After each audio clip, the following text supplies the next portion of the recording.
Suv.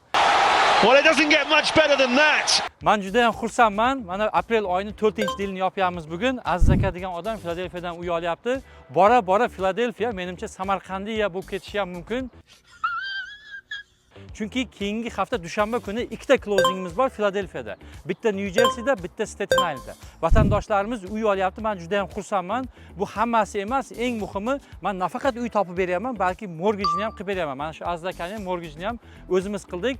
Agar siz uy olmoqchi bo'lsangiz, Pensilvaniya shtatida, New Jersey shtatida, Illinois, Ohio, Texas, Florida shtatlarida uy olmoqchi bo'lsangiz, mortgage-ga qarash uchun mendan foydalanishingiz mumkin. Mening servislarimdan nafaqat mortgage chiqizamiz, o'sha shtatdagi eng zo'r realtorlar sizga taklif qilib, kalitini olmagunizcha biz ham telefonda bo'lib beramiz. Ishlarga omad.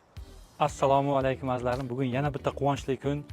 Samarqandlik brat mana Filadelfiyada mana shu ajoyib uyda egasi bo'lyapti. Hozir ishlarini ko'rsatamiz. O'ylayman sizlarga hammalaringizga ham yoqadi. Kirib kelishimiz bilan mana katta zal bo'lyapti. Zal fasadlariga e'tibor beringlar. Bu yerda basementga tushib ketiladi, tualeti ham bor. Bu esa oshxona, mana bu bemalol o'tirsa bo'ladi ertalablari. Orolchiga e'tibor beringlar. Mana kulerlari ham bor. Yangi oshxona, gap bo'lishi mumkin emas. Qavatimiz vannasidan keyin mana detski eng kichkina xonasining razmeriga e'tibor beringlar. Bu esa mana kattaroq detskisi.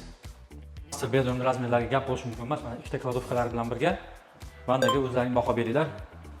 Suv kerak bo'lsa mana tepadan tushadi. Bu esa basement qismi. Basementda mana kattagina garaj bor. Pollar yangi. Mana bu bemalol zal bor. Bolalar maza qilib o'ynasa bo'ladi. Fasadlarga yana o'zlaring baho berib qo'yasizlar.